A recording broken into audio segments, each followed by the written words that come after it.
시편 123편의 말씀은 성전에 올라가는 성도들이 어떻게 하면 하나님의 은혜를 받을 수 있는지에 대하여 우리에게 가르쳐주고 계시는 아주 귀한 말씀입니다. 쉽게 말하자면 은혜를 받는 법, 하나님의 긍휼하심을 입는 법을 우리에게 가르쳐주고 계시는 것입니다. 시편 123편은 신학자들이 한 세 가지의 사건을 배경으로 두고 있다라고 얘기들을 합니다. 첫 번째 사건은 히스기야에 대한 사건입니다. 그 히스기야의 아버지 아하스 왕은 어떤 왕보다도 악독한 왕이었습니다. 그래서 아수르의 다메섹에 있는 제단을 옮겨다가 하나님의 성전에서 그 제단을 만들어서 사용합니다. 그리고 곳곳에 아수르의 우상들을 성전에다 세워놓고 성전의 그 기존에 있었던 기물들을 없애버리게 됩니다. 뒤를 이어 왕이 된 히스기야가 그 모든 것들을 개혁해 나가기 시작합니다. 그래서 성경은 그 히스기야가 다윗처럼 정직하게 행했다라고 적고 있습니다. 그 아버지 아하스 왕은 친아수르 정책을 썼지만 이 히스기야는 반아수르 정책을 사용합니다. 그래서 전쟁을 대비하기 시작합니다. 여러 국고성들을 만들고 여러 전쟁의 물자들을 비축을 해놓게 됩니다. 블레셋을 공격해서 아주 요지들을 확보하게 되어집니다. 뿐만 아니라 예루살렘이 공격을 당할 것을 대비를 해서 예루살렘 성 바깥에 있는 그 샘에서부터 물을 성 안으로 끌어들이게 됩니다. 요즘도 예루살렘의 성지 순례를 가다 보면 히스기야 터널이라는 데를 이렇게 관광하게 하는 코스가 덜어 있습니다. 잘은 안 가는데요. 거기를 가면 밖에는 기온샘에서부터 실로암목까지 양쪽에서 터널을 뚫어서 물길을 만드는 거죠. 그래서 성 안에 샘이 있게, 그래서 장기간으로 포위되어졌을 때 성이 버틸 수 있는 그런 준비들을 다 해놓게 됩니다.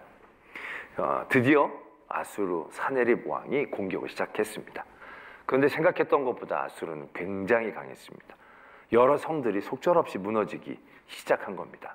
히스기야가 당황을 했습니다. 그래서 히스기야가 아수르 왕에게 사자를 보냅니다. 내가 왕에게 잘못했습니다. 내가 반아수르 정책한 것 잘못했습니다. 앞으로 제가 잘하겠습니다. 어떻게 하면 좋겠습니까? 그랬더니 아수르 왕이 은 300달란트, 금 30달란트를 내면 된다라고 얘기를 한 겁니다. 받아놓고 보니까 할만하는 거예요. 그래서 국고와 성전 여러 가지 창고를 톨톨 털어 은과 금을 모읍니다. 금은 좀 부족했든지 기둥에 있었던 것까지 다 긁어내서 마련을 합니다. 그리고 아수르 왕에게 갖다 바쳤습니다. 근데 이 아수르 왕이 완전히 양아치입니다. 받고서는 물러가기는커녕 대군을 보내서 예루살렘 성을 포위를 합니다. 랍사게라는 장군을 보내는데 이 장군이 심리전에도 굉장히 능한 장군입니다. 이 장군이 사람들을 향해 얘기를 합니다. 우리 아수르가 공격한 나라 중에 신이 보호한 나라는 아무도 없다. 너희들이 하나님이 너희들을 지켜줄 거라고 생각하고 여러 가지 종교 계획을 여러 가지 잘 해왔지만 그 하나님이 너희를 지켜줄 거라고 생각하지 말아라. 그 여호와께서 내게도 말씀하셨다. 가서 예루살렘 치라고. 너희들은 우리를 절대로 상대할 수 없다. 우리가 12,000피를 낼 테니까 너희가 여기 태울 만한 사람들을 내봐라. 나오면 우리가 줄게. 아주 고도의 심리적으로 그들을 무시하죠. 유대 방언으로 그들 백성이 모두가 듣게 협박하고 조롱하고 멸시합니다.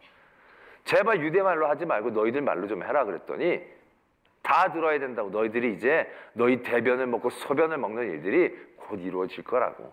너희들 기대하지 말라고. 너를 도울 사람들은 아무도 없다고. 그렇게 멸시와 조롱을 당하게 되죠. 그 얘기를 듣고 히스기야가 하나님의 성전으로 들어갑니다. 그리고 기도하죠. 그리고 이사야에게도 부탁을 합니다. 그때 하나님이 이사야를 통하여 히스기야에게 그런 말씀을 주십니다. 나를 모욕하는 말 때문에 두려워하지 말라. 내가 한 영을 그의 속에, 사네립의 속에 두어서 그로 소문을 듣고 그의 본국으로 돌아가게 하고 또 그의 본국에서 그에게 칼에 죽게 하리라 라고 말씀하십니다. 그때부터 전황이 미묘하게 바뀌기 시작합니다. 둘러싸고 있던 랍사게 이 장군이 사네립이 림나에서 고전하고 있다는 얘기를 듣는 거죠. 그리고 구스의 왕이 원군을 데리고 올라온다라는 얘기를 듣게 됩니다. 그래서 일단 철수를 하게 되죠. 그냥 철수하지 않습니다. 편지를 보내서 너희도 우리가 간다고 이겼다고 생각하면 큰 오산이야. 반드시 돌아온다. 그 어떤 신도 자기의 민족을 아수르에게서 구원해낸 사람은 없어. 아주 더 그들에게 모멸감을 주는 편지를 보내며 물러가게 되어집니다. 히스기야가 그 편지를 여호와의 전에 앞에 놓고 다시금 기도하게 됩니다. 그때 하나님께서 다시금 응답해 주시죠. 이사야를 통해서 네가 사내립 때문에 기도하는 소리를 들었다. 그리고 이제 그들은 이 성을 향하여 화살 한 방 쏘지 못할 거다. 방패를 이 성을 향하여 세우지도 못할 것이고 토성을 쌓지도 못할 것이고 이곳에 이르지도 못할 것이다. 결국 하나님의 말씀대로 그 아수르 군대 18만 5천 명이 하루아침에 변을 당하는 일이 생기게 된 것입니다. 히스기야가 언제 승리를 거뒀습니까? 언제 응답을 받았습니까? 그가 준비를 많이 했다고 응답을 받은 겁니까? 그가 전략을 잘 짰기 때문에 버틸 수 있었던 것입니까? 그가 애써서 은을 모으고 금을 모아서 갖다 줄 때 해결될 줄 알았지만 절대 해결이 되지 않았어요. 그런데 언제 승리를 거둔 겁니까? 언제 하나님의 은혜를 입은 겁니까? 준비되었을 때, 깨어있을 때, 스스로 노력할 때 뭐 이런 종류의 얘기가 아니죠. 하나님 앞에 무릎 꿇었을 때, 하나님 앞에 부르짖었을 때 그때 승리를 얻게 되어진 겁니다. 오늘 시편 123편의 말씀, 우리에게 그 길을 가르쳐주고 계신다라는 얘기죠. 너희가 언제 은혜를 입을 수 있느냐, 언제 긍휼을 얻을 수 있느냐, 다른 때가 아니라는 겁니다. 주님을 바라볼 때, 주님 앞에 무릎을 꿇을 때, 이때 응답을 받는 거라는 사실에 대해서 분명히 기억해야 한다라는 얘기죠. 그러나 우리는 어떻습니까? 지금도 하나님의 성전에 나오며 우리의 모든 문제와 어려움 가운데에 뭔가 해결을 바라는 마음들 가운데 우리는 끊임없이 우리 안에 아직 캐낼 수 있는 은 300달란트, 근 30달란트를 의지하고 어떻게든 안에서 해결하려고 하는 그런 미련들이 남아 있지는 않습니까? 그런 모든 일의 자리에서 응답이 있는 게 아니라는 것을 오늘 말씀 우리에게 가르쳐주고 계신다는 거죠. 또 이 말씀에 배경이 될 만한 사건 두 가지가 더 있는데, 하나는 바벨론에서 포로로 있다가 회복되어질 그때입니다. 그때 이들이 승리를 해서 예루살렘으로 돌아오는 게 아니었어요. 바벨론에서 정책이 바뀌어서 그냥 거기서 쫓겨나듯이 밀려나듯이 예루살렘으로 올라오게 된 거예요. 근데 이미 그 주변에는 터를 잡고 살고 있던 이방인들이 있는 거예요. 그들이 옛날에 여기 살았던 이들이 돌아온다라는 얘기를 듣는 거죠. 그리고 그들을 향하여 그들이 뭐라고 얘기했겠습니까? 저게 뭐야? 지금 와서 뭐 어쩌자는 거야? 이게 뭐 너희들이 원했던 그런 영광이야? 회복이야? 조롱하고 멸시당한 그런 상황이었다는 얘기죠. 그들이 예루살렘으로 가는 길은 영광의 길이 아니었습니다. 아무것도 준비되어진 것이 없었고 아무것도 마련되어진 것도 없는 상황 가운데에서 올라가는 그 걸음 가운데 그들이 가져야 될 마음은 바로 이것이었다라는 얘기죠. 또 느헤미야가 성벽을 재건할 때도 비슷한 배경이었습니다. 그들이 힘겹게 그곳에 살면서 폐허가 된 예루살렘 성을 둘 수가 없어서 모두가 성벽을 재건하러 갈 때 그 주변에 이미 강력한 세력을 갖고 있었던 이방인들, 산발랏과 도비앗 같은 사람들이 그들을 위협하고 조롱하고 멸시합니다. 너희들이 무슨 성을 지어? 너희들이 지은 성에는 여우가 지나갈지라도 다 무너질 거야. 아주 비웃는 그런 상황들이 시작이 됩니다. 그들은 그런 위협 가운데에서 성벽을 만들어가고 있었다라는 얘기죠. 그럴 때 그들이 어떻게 하나님의 은혜를 입을 수 있느냐, 어떠한 마음과 어떠한 눈으로 하나님을 바라보아야 하느냐, 말씀 분명히 이렇게 적고 계신다는 거죠. 눈을 들어 주께 향하나이다. 근데 그 눈이 어떤 눈이어야 하냐면 상전의 손을 바라보는 종들의 눈같이 여주인의 손을 바라보는 여종의 눈 같아야 한다는 것입니다. 이게 무슨 말이냐면 지금 상전의 손을 바라보는 종의 눈은 상전의 어떤 지시를 바라는 그 눈입니다. 종이 밭일을 열심히 하고 너무너무 피곤해서 집에 돌아옵니다. 집에 돌아오는데 너무 피곤해서 바로 무슨 일을 할 수 있는 힘이 없어. 주인에게 좀 칭찬과 긍휼을 얻기를 원해요. 그럴 때 이 종이 어떤 눈빛을 가져야 할 것이라고 생각하십니까? 내가 일 정말 열심히 했어. 난 정말 쉴 자격이 있어. 라는 그런 어떤 당당함을 가지고 눈 똑바로 뜨고 광눈을 밝히면서 일 갔다 왔어요. 너무너무 힘들어요. 너무너무 오늘 일을 많이 했어요. 너무너무 힘들어. 어떻게 해요? 만약에 이랬다면 주인이 어떻게 하겠습니까? 뭐? 그래서 뭐? 날 들어 뭐? 눈 깔어. 빨리 가서 일해. 이러한 수순이 당연히 이어질 것입니다. 그러면 주인의 은혜를 또 어떻게 간구 얻어낼 수 있을까요? 예쁜 눈을 뜨면 주인이 나를 이쁘게 볼까요? 열심히 일하다가 와가지고 주인을 바라보면서 난 너무 열심히 일했죠? 힘들었죠? 예쁘지? 뭐 이런 식으로 얘기하면 주인이 꼴보기 싫다고 나가라고. 자식도 아닌 게 왜 이렇게 치근덕대냐고. 나가라고. 안 시킬 일까지도 시키게 될 것입니다. 그렇다면 그 상전의 손을 바라보는 은혜를 얻을 수 있는 종의 눈은 어떠한 눈이어야 하겠습니까? 긍휼함을 입을 수 있는 눈이어야 한다는 거죠. 불쌍히 여길 수 있는 눈이어야 된다. 내가 뭘 잘했다는 것을 내세우는 눈이 아니고 예쁘게 봐달라는 눈이 아니라 너무너무 힘들어요. 더 이상 뭐 일할 수 있는 여력이 별로 안 남아있는데 조금만 쉬었다가만 안 되겠습니까? 많이 쉬는 것도 아니고 아주 조금만 쉬었다가 일하면 안 되겠습니까? 아주 그냥 눈물이 큰 거랑 일 갔다 왔어요. 뭘 하면 되죠? 말씀해 주세요. 그럼 종이 아이고 다 죽어가네 다 죽어가네 야야야 됐다 좀 쉬었다가 해라 라고 얘기를 들을 수 있지 않겠냐라는 얘기죠. 오늘 그러한 처절한 삶의 자리에 있었던 그들이 하나님 앞에 은혜를 받을 수 있는 방법, 응답을 받을 수 있는 길, 그건 내가 뭘 잘했다라고 얘기하는 눈빛이 아니어야 한다는 거죠. 포로에서 귀환하는 그 눈빛이 우리는 올라갑니다. 하나님 이제 이런 눈빛이 아니라 하나님밖에 없습니다. 저희는 아무것도 할 수 없습니다. 저희를 제발 불쌍히 여겨주십시오. 라는 눈빛으로 하나님을 향해 나가야 한다는 것이죠. 성벽을 재건할 때 많은 위협과 멸시와 조롱 가운데에서도 우리가 하나님 앞에 은혜를 입을 수 있는 길은 하나님 내가 성벽 재건하는데 왜 이렇습니까? 이런 게 아니라 하나님 우리는 정말 죄를 많이 했고 아무것도 아닌데 우리를 이렇게 도와주시지 않으면 안 됩니다. 정말 불쌍하지 않습니까? 이렇게 애쓰는 좀 긍휼히 여겨주십시오. 결국 그러한 마음과 눈으로 하나님을 바라보아야 은혜를 받을 수 있다는 것을 우리에게 가르쳐 주고 계신다라는 얘기죠. 그러나 우리가 이 상황 가운데서 눈여겨보아야 할 게 있습니다. 아까 히스기야의 상황은 이게 더 이해하기가 쉽죠. 왜? 강력한 적이 나를 포위하고 나를 조롱할 때 솔직히 하나님 앞에 긍휼하심을 구할 수 있는 길밖에 없는 거죠. 그런데 그게 아니라 포로로 귀환하거나 성벽을 재건할 때 그들을 멸시하고 조롱하는 상대들은 어떻게 보면 해볼 만한 상대예요. 여기서 보면 은혜를 베푸셔서 얘기를 하면서 심한 공격과 강한 대적을 얘기하는 게 아니라 멸시를 얘기하고 있는 거예요. 우리가 이 멸시와 조속 가운데에서 제일 처음으로 나올 수 있는 마음은 솔직히 하나님 앞에 긍휼을 원하는 마음이 아닐 때가 많아요. 분노와 억울함일 때가 많은 거죠. 우리는 멸시를 당할 때 그런 생각을 할 때가 많아요. 하나님, 쟤보다는 내가 의인인데 왜 쟤네는 저렇게 편하고 우리는 이렇게 고생을 합니까? 내가 딴 사람이 나를 욕하는 건 참아도 저들이 날 욕하는 건 정말 못 견디겠습니다. 너무 억울해요. 왜 내가 저런 사람들한테 욕을 먹어야 돼요? 내가 왜 저런 사람들한테 손가락질을 받아야 돼요? 내가 뭘 그렇게 저 사람보다 잘못했다고? 내가 왜 멸시와 조서를 저런 인간들한테 받아야 합니까?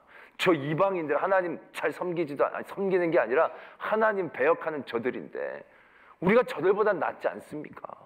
그런데 왜 우리가 저들에게 저런 손가락질과 멸시와 조롱을 받아야 합니까? 이런 멸시와 조소 앞에 우리들이 처음으로 하나님의 응답을 바랄 수 있는 마음은 긍휼히 여김을 받을 수 있는 그런 눈이 아닐 거예요. 우리의 눈은 분노로 차기 쉬울 거예요. 우리의 눈은 억울함으로 차 있기 쉬울 거예요. 그러면 하나님을 바라보며 분노에 찬 눈으로 하나님 왜 이러십니까? 너무 억울한 눈으로 하나님 억울합니다 라고 얘기하기 쉽다라는 거예요. 그러나 여러분, 우리가 하나님의 은혜를 원할 때 이 은혜의 뜻을 정확히 알아야 합니다.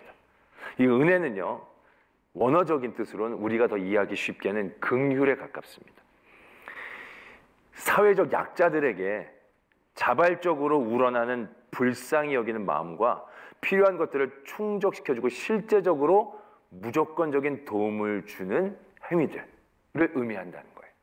그러니까 지금 내가 은혜를 받을 사람인데 내가 은혜를 받을 어떠한 자격도 조건도 없다라는 얘기예요. 그냥 무시해도 되는 존재예요. 그냥 버려둬도 되는 존재예요. 근데 하나님께서 내게 그러한 것들을 위로하시고 채워주시는 것들을 내가 바라는 은혜라고 얘기하는 거예요. 그런데 거기에 분노가, 억울함이 있다는 것은요, 내가 뭔가 은혜 받을 조그만 자격이라도 있다라고 생각하고 있는 커다란 오해예요. 여러분, 뭐가 그렇게 억울하십니까? 이스라엘 민족이 이방 민족에 대비하여 되게 억울한 마음을 가질 수 있었을 거예요. 뭐가 억울한 겁니까 도대체? 그럼 그들은 그러한 하나님의 징계를 받을 아무런 이유가 없었다는 얘기입니까? 저들이 내가 보기에 나보다 죄가 많다고 저들이 더 큰 벌을 받아야 한다는 것은 내 생각인 거예요. 죄는 하나님과 나의 죄로 통하여 하나님이 내게 주시는 반응이고 대응인 것이지 이 사람과 비교해서 주어지는 게 아니에요. 내가 죄를 졌는데 다른 사람들이 더 많은 죄를 졌다고 내가 죄가 사해지는 게 아니에요. 나는 죄를 안 졌는데 다른 사람들이 다 의로워졌다고 내가 죄인이 되는 게 아니에요. 아주 작은 죄라 할지라도 내가 하나님 앞에 지은 죄는 하나님과 나의 관계에서 해결이 되어지는 거죠. 내가 하나님께 죄를 졌지 이 사람한테 죄를 진 게 아니에요. 그렇기 때문에 이 사람이 더 죄가 많은데 내가 저 사람보다 더 의로운데 억울할 게 없는 얘기예요. 저 사람들은 또 저 사람들의 죄의 몫으로 하나님의 징계가 있는 거고, 지금 나보다 이 사람이 편하다고 덜 죄인 덜 의인 아니라는 얘기예요. 억울해하지 말라라는 얘기예요. 그 억울함의 어리석음을 깨달아야 한다는 거예요. 우리가 당하는 모든 삶의 멸시와 조소의 자리는 절대로 억울한 자리가 아니에요. 그렇기 때문에 우리가 그 자리에서 억울한 눈으로 하나님 왜 나한테만 이러세요? 그렇게 얘기하면 안 된다는 거예요. 그 자리에서도 우리가 긍휼을 얻으려면요, 지혜롭게 깨어 있어야 하는 거예요. 지금 우리의 문제를 해결하실 수 있는 분은 하나님 한 분밖에 안 계신 건데, 그분에게 우리가 가져야 될 바른 마음은 나는 아무것도 아닙니다. 난 진짜 죄인입니다. 그러나 하나님 너무 불쌍하지 않습니까? 나를 좀 긍휼히 여겨주시면 안 되겠습니까? 바로 그 길만이다라는 것을 깨달아야 한다는 거죠. 분노가 치밀어 오르십니까? 무엇에 대한 분노입니까? 어디에 대한 분노입니까? 이스라엘 민족이 지금 내가 이렇게 성벽을 짓는데 왜 이렇게 우리가 멸시를 받아야 됩니까? 화를 낸다면 그 누구에 대한 화입니까? 하나님에 대한 화입니까? 말도 안 되지 않습니까? 왜 하나님한테 화를 내요? 화를 내실 분은 하나님이시지. 우리가 하나님 앞에 화낼 자격도 능력도 전혀 없는데 뭘 그렇게 잘했다고 하나님 앞에 우리가 화를 낼 수 있겠습니까? 우리가 그 분노를 느끼는 그 자리에서도, 많은 멸시와 조석 가운데 너무 억울해서 화가 나는 그 자리에서도 우리가 응답받고 은혜를 받을 수 있는 길은 하나님을 상전의 손을 바라보는 종의 눈으로 바라보아야 하는 겁니다. 그 길만이 은혜를 베풀고 은혜를 베푸실 수 있는 시작이 되어지는 자리다라는 것을 분명히 아셔야 된다는 거예요. 히스기야가 전쟁에선 이겼는데 병에 바로 걸려서 죽게 됩니다. 하나님이 이사야를 보내서 너 이제 곧 죽는다. 죽음을 준비해라. 은혜를 베풀어 주시는 거예요. 죽을 때를 알게 해주시는 거 얼마나 큰 은혜입니까? 잘 정리해라. 그랬더니 히스기야가 너무 하나님 앞에 간절히 기도하는 겁니다. 이렇게 기도를 합니다.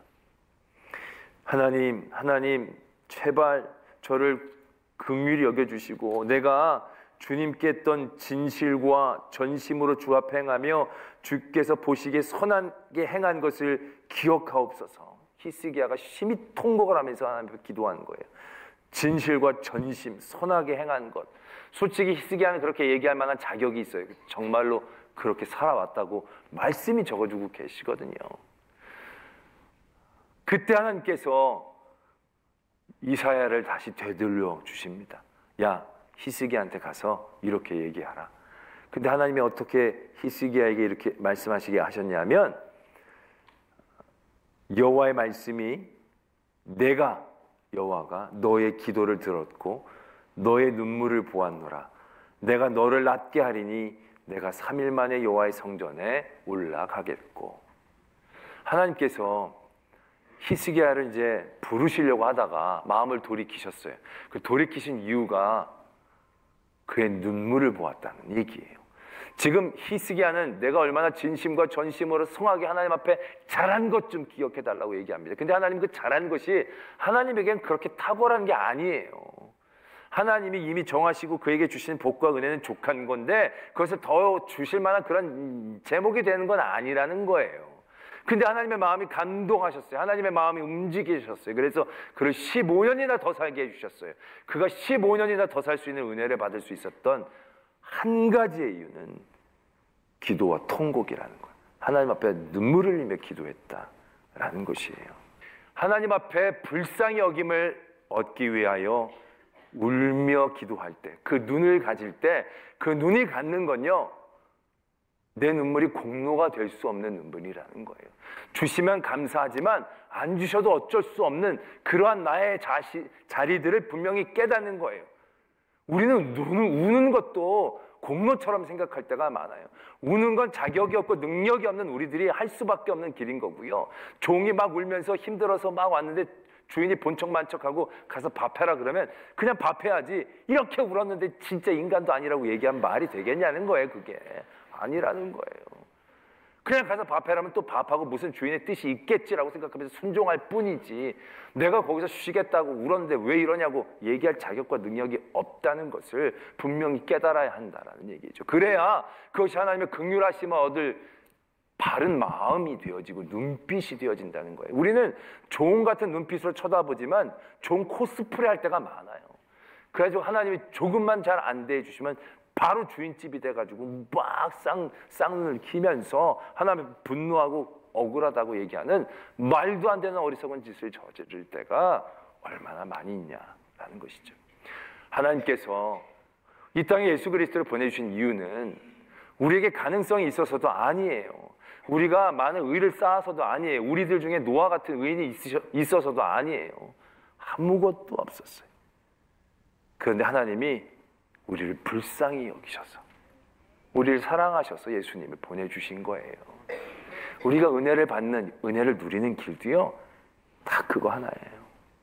내가 잘한 게 아니고 나를 불쌍히 여겨 주셨기 때문이다라는 얘기예요. 앞으로도 그 은혜를 받기 위해서 나는 아무것도 아닙니다. 나를 불쌍히 여겨 주십시오. 나를 계속 도와주십시오. 하나님, 나를 안 도와주시면 나는 아무것도 못합니다. 그렇게 하나님 앞에 상전의 손을 바라보는 종의 눈으로 나와야 하나님의 긍휼하심을 입는 은혜의 성도가 되는 것입니다. 오늘 일주일 동안 잘 살아온 것 기억 마시고, 내가 주님 앞에 얼마나 자격 없고 부족한지를 깨닫고 그 긍휼의 눈을 원하는 종의 눈으로 하나님 앞에 나아가는 저와 여러분들이 되어지기를 소망합니다.